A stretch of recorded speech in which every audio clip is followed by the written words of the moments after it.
bu ñuy wër parti bi ëpp compétence ci Sénégal wala ci Afrique laa la wax Pastef ngay ñëw Pastef la buujoo compétence Pastef la buujoo kon fan la ñuy wëri compétence feneen. bismillah compétence Pastef la buujoo lii la Ngagne Demba Touré wax maa ngi leen di ziar nag di leen nuyu di leen jaajëfal bu baax bon bii nag dama ko mënul muñ moo tax defuma leen vidéo comme ni ma ko faral di defee montage beeg et tout ça parce que dëgg ça prend du temps extraordinaire loolu moom dëgg la te bii dama ko mënul muñ dama déglu Ngagne Demba Touré kontaan waaw kontaan bëgg koo yàkkamte koo partagé ak yéen quoi moo tax muy noonu maa leen di ziar daal en tout cas bu baax waaw lii leen ñaan képp koo xam ne yaa ngi seetaan lii leen neex ci Ngagne Demba Touré nga bindal ma ko ci commentaire yi man moom personnellement li ma neex mooy fit bi mu am fit bi waa ji am pour wax li mu xalaat fit bi waa ji am pour def li mu war a def j'adore quoi waaw moo tax dañoo c'est vrai dëgg la waaw am na ay ñoom genre Bougane Gueye Dany yeeg affaire yooyu noonu yàqkat yi quoi mooy bon bu nekkoon ci kër dañuy naan jinax yeeg mbóot yeeg ngeen jégal ma waaw yàqkat yi ñoo ngi fi mais en même temps tamit am na ay jeunes yu nekk ci suuf yoo xam ne ñoom ñoo ngi defar lu extraordinaire maa ngi naan ay ñoom genre Bougane jar nañoo mettre en avant ma pas mettre en avant quoi mais jar nañoo wane comme ça ñu mën leen éviter mais am na ñoo xam ne tey boo leen wanee ci la non mais moo gën quoi moo gën fuuf waaw déglul leen ma ngir yàlla Ngagne Demba Touré kii moom may naan campagne Bougane waaye campagne Ngagne Demba Touré ngeen fi nar a gis déglul leen ma ko parce que dama ko déglu kontaan quoi ma bëgg ko partager ak yéen déglu leen ko attentivement déglu leen ko religieusement après ñu ñëwaat incha allahu rabbi au sens de la contrainte état moo am doole mën a taxaw ne désormais dafa am ay transporteurs yu bëgg a tripler prix yi ministre des infrastructures et des transports daal di ne du ngeen ko def par la force du ngeen ñëw indi seen kaar yi ci buntu boo maraîcher par la force dinaa indi ay bus pour ñu yóbbul ma nit ñi te noonu la demee. Est-ce que le commissariat scientifique en charge des infrastructures et des transports du parti mën na ko def. C'est des considérations préliminaires yoo xam ne dañ ko war a régler pour ñu xam ñun fan nañ mën a intervenir kon l'État est plus fort parce que moo am contrainte. am na ay militants yoo xam ne dañoo jàpp ne reddition des comptes dafa war a am mais est-ce que ñoom mën nañu diligenter la procédure ak l'enquête nécessaire buy tax ñi lekkoon wannoon loo xam ne moomuñu ko woon ci fond Covid 19 yi ñu war ko goqi te dafay am par force nag ah oui ces gens-là lu ñu war a def procédure boobu kan moo ko mën def c'est l'État donc l'État est plus fort. Troisième bi mooy l'État est le représentant légal ou légitime du peuple c'est-à-dire ñun association lañ de ñun ak yeneen association yépp a yem sur le plan juridique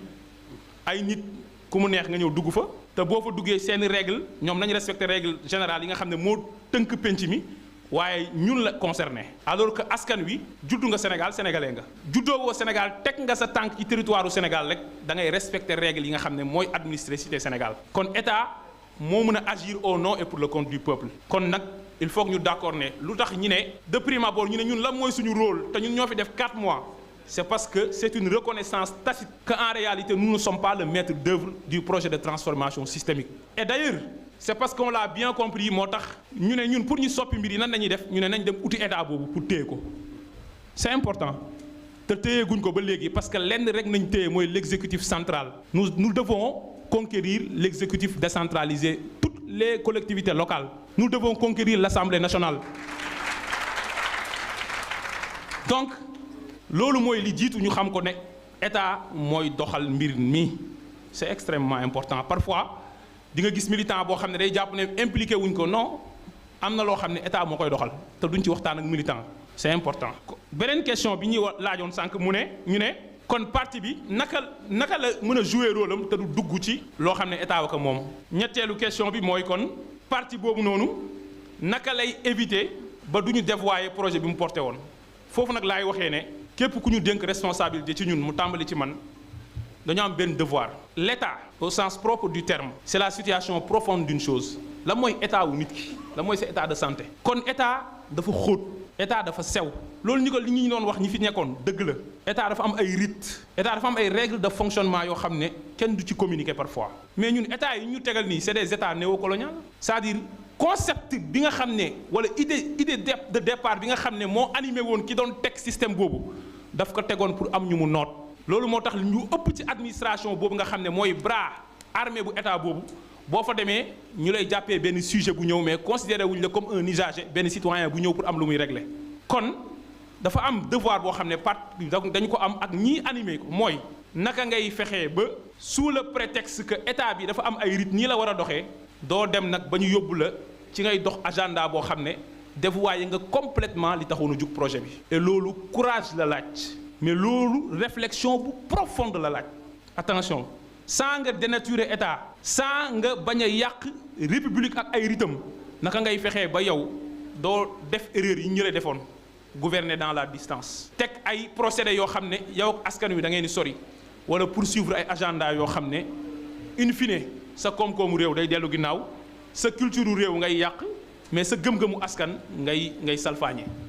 kon yooyu mooy problématique yoo xam ne moom la ñu war a régler dans ce thème. ñun nag dañu jàpp ne parti bi ñetti rôle la am te loolu mooy waxtaan bi pour loolu am pour mu mën a fexe ba duñ dévoyer projet bi pour mu fexe ba état bi doxalal ko moom gis-gisam parce que d'accord nañ ci ne léegi état moo ëpp outil pour dox ko ñun moom nañ dem outil ji pour mën a doxal. léegi ñetti rôle nañu am ñun parti Pastef. premier rôle bi mooy ñun ñoo war a orienter état bi ci ne gis-gis bii la état bi war a doxal mooy tax may wax état bi mooy maître d'œuvre mais du maître d'ouvrage. c'est l'instrument jumtuwaay kese la jumtuwaay kese la boo déggee ñenn ñi naan état dafa am réalité état dafa fort c'est des gens qui conçoivent l'état comme une finalité. il faut sortir de ça. il faut considérer l'état comme un instrument jumtuwaay la rek pour am lu ñu war a doxal pour jëriñ réewam moo tax am na benn penseur boo xam ne bu ngeen demee seetaan benn documentaire l'Algérie autopsie d'une crise dama ngeen tapé YouTube l'Algérie autopsie d'une crise bi amoon Algérie dans les années 90 guerre civile bi terrorisme tout ça di ngeen gis ne am na ku ci wax benn wax bu am solo ci Mohamed Boudiaf mi nga xam ne dafa exilé woon pendant près de 30 ans 28 ans te bokkoon ne si ñu mënee woon guerre d'indépendance d'Algérie mu mujj exilé wu pendant plus de 28 ans mujj gi bi crise amee ci dëkk bi pour ñu defar dëkk bi dañu ko dem jëli 28 ans en exil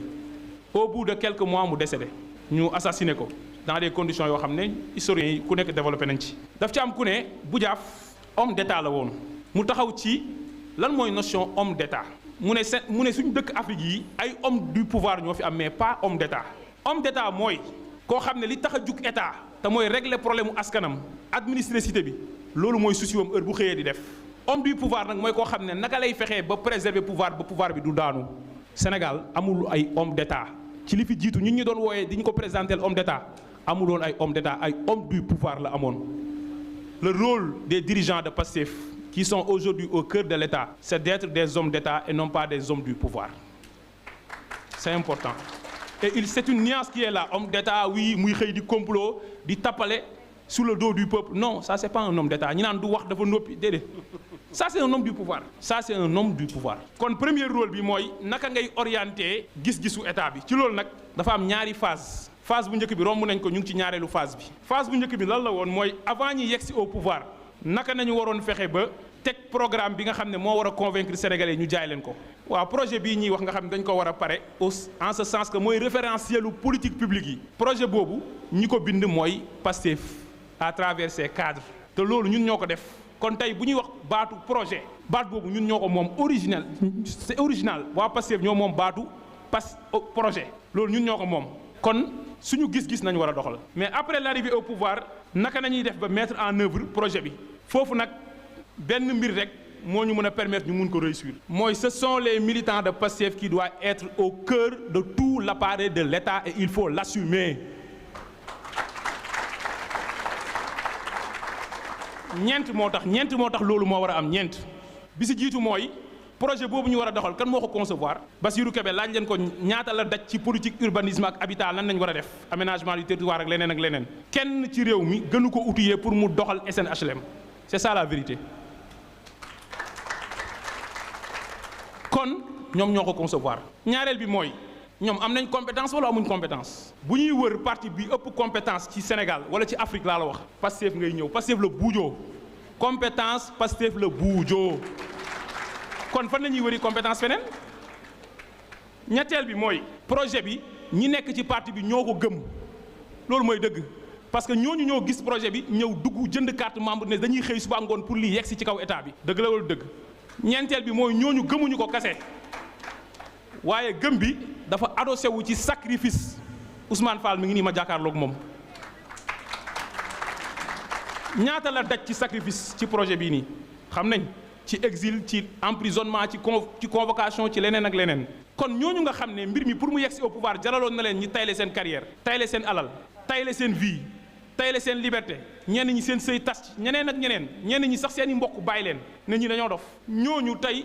bu ñu nekkee aux affaires ñoo gën a comprendre enjeu yi ñoom la mbir yi gën a jaral pour réew mi soppeeku. kon appel à candidature non appel à candidature man li ma waa ji waxoon rek mi ngi fiy toog nag du ma wax turam bu dee météo mun nañ ci def appel à candidature ak chef de quartier mais leneen lu dul loolu kenn du ci def appel à candidature. dinañ ko def parce que dañ ko wax ci projet bi ne dinañ ko def mais dans les 2 ans ñaareel bi mooy certains postes nañ wax man li ma gëm chef de quartier ak météo amul benn problème loolu mun nañ ci def appel à candidature mais leneen lu dul loolu suñuy gis-gis ngeen baal ñu ñoo ko gën a xam ñoo ko gën a mun doxal ngeen baal ñu nag donc loolu mooy premier gage pour Pastef nekk kii doxal projet bi projet de transformation systémique. waaye nga concevoir ce projet xeex bay bëgg a dee ba yegg si au pouvoir nga dem uti beneen nit bu mu doxalal la projet boobu gars yi loolu yar na maana il faut qu'on assume que c'est Pastef qui sera au cœur de l'État dans toute la chaîne pour conduire ce pays vers le développement économique et social.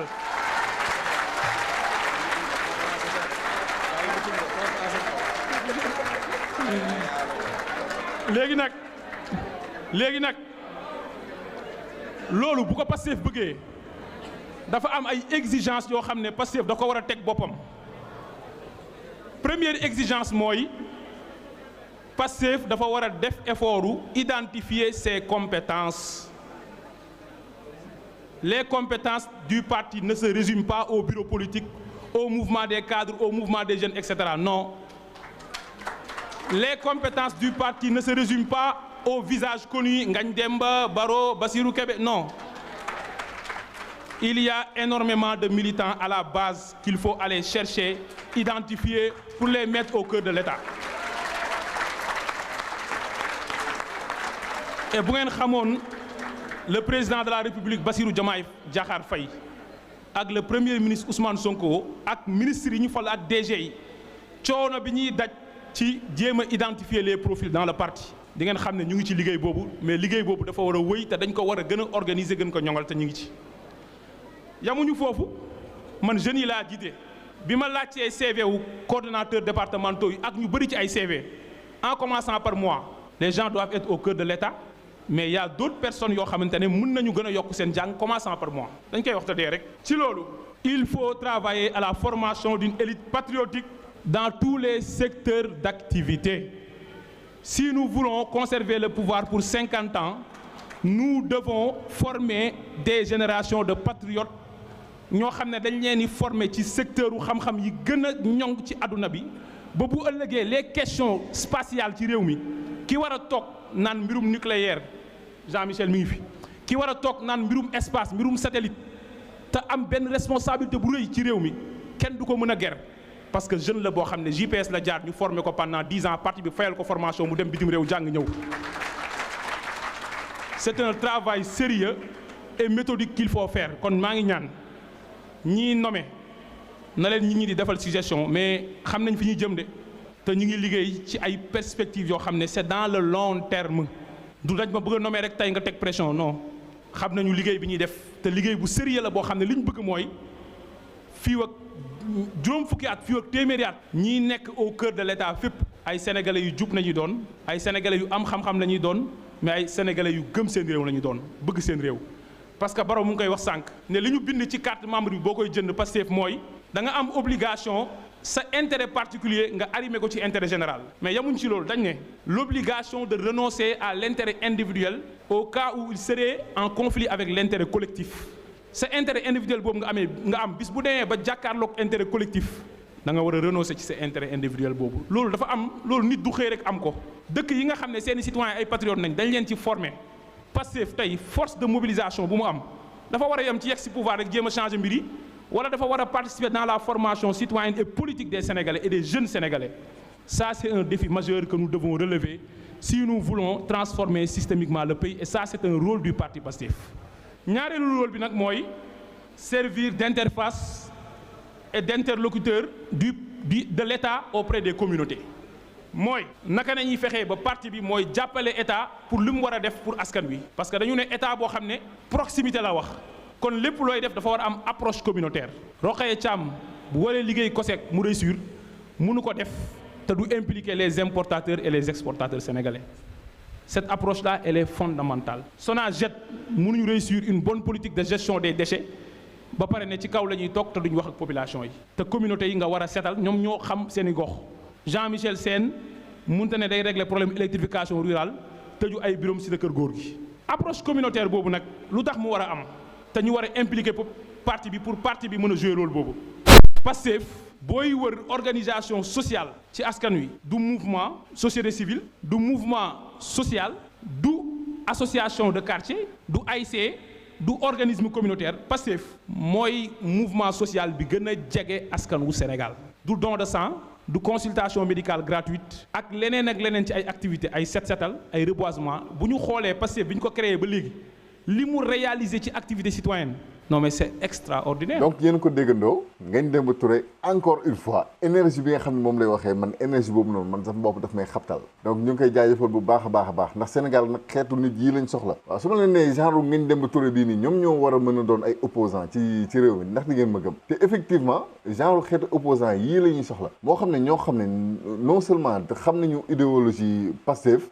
pas bañ ko sax yemale ci Pastef kese parce que man dama daan wax. naan leen képp koo xam ne man personnellement sax laay wax man personnellement Ousmane Sonko leen la ma ëppale mooy am Pastef ci réew. waaw bokk Pastef am Pastef ci sa réew da koo gën te ñii nag dañoo am Pastef ci seen réew donc loolu bu nekkee loo xam ne lu inné la déjà ci yow lu nekk ci yow la ba pare li ci des dafay du ma ne yomb quoi mais dafay yomb daal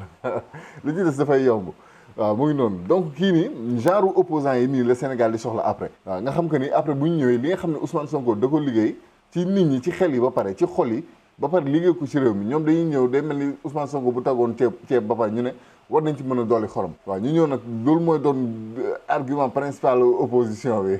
ne dolli ci xorom waaw mu ngi noonu wala boog gën koo safal gën koo neexal war na mën a gën a kii waaw opposition boobu la ñuy soxla mais pas opposant yoo xam ne ay xool yi ay saagu jigéen ak ay dàllu jigéen ak ay greffage ak ay xam nga lu may bañ a tudd donc bref daal mu ngi noonu. waaw nee na Sénégal amul woon homme d'état te loolu dëgg la homme d'état dëgg mooy ki nga xam ne dafa bëgg a defar mais li ñu gënoon a seetlu ñun depuis bi ñuy xale la moo taxoon tey par exemple sama génération ak sax suñuy rakk yu conscient yi ñu geddoon réew mi wala suñu yenn mag yi du tax ñu geddoon réew mi bàyyi ko politiciens yi c'est parce que on n'avait pas des hommes d'état mais ay hommes d'intérêt sax laay wax man moom sax homme de pouvoir la wax quoi ñoo xam ne ñoom pouvoir bi képp moo leen ñor mais man ay homme d'intérêt laay wax sax nag seen intérêt seen poste képp seen biir fees loolu moo leen motivé woon donc mooy noonu waaw nee na Pastef ñoom moom baatu projet waaw baatu projet dëgg la baatu tubaab la waaw c'est universel ñu ko moom dëgg la nag mais su ne Pastef ñoom moom baatu projet mooy que ni c'est la première fois bu ñuy waxante dëgg rek c'est la première fois Sénégal ñu gis benn projet bu clair même bu nekkee projet la boo xam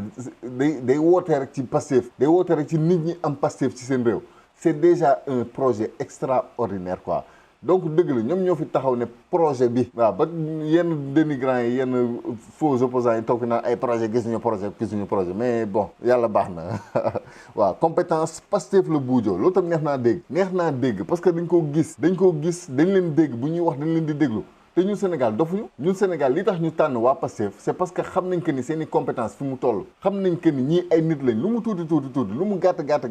xam nañ que ni waa Pastef ñii ay nit lañ quoi te loolu noonu rek c'est quelque chose déjà d'extraordinaire donc dëgg la waaw compétence Pastef la buujoo lii moo tax ñu jël suñu réew mi jox ko Ousmane Sonko ak kii di Bassirou Diomaye Diakhar Faye yàlla xeebte dolli quoi di ñu may saa su nekk xeetu nit yi nii. Ngagne Demba Touré wax na tamit ci mbirum appel à candidature waaw nee na appel à candidature daal bu nekkee mbirum chef de quartier ak météo waaw moom mën nañ koo def loolu moom dëgg la gis ngeen Sénégal dafa soxla benn liggéey boo xam ne instant bii nii pour le moment nii tolluñu foo xam ne dañuy naan ay non. ay appel à candidature ñëpp dañ ci war a bokk ay xaw ma ne ay non les compétences fi ñu ko fekk foofu nañ koy dem jëlijee ci waa Pastef lañ ko fekk foofu nañ koy dem jëlijee ku ci sa jàng doyul ñu yokkal la sa jàng ba nga xam ni que ni di nga mën a liggéeyal sa réew quoi waaw liggéeyal sa réew sans intérêt comme ni mu koy waxee noonu nga xam que ni bés bu ñu demee bay wax mbirum spatial bés bu ñu demee bay wax même bu du spatial sax parce que spatial sori na mais li gën a terre à terre quoi li gën a terre à terre loo xam ne ba léegi instant bi mu ngi ci Sénégal tey ku ñu fi newoon jaay ngooñ rek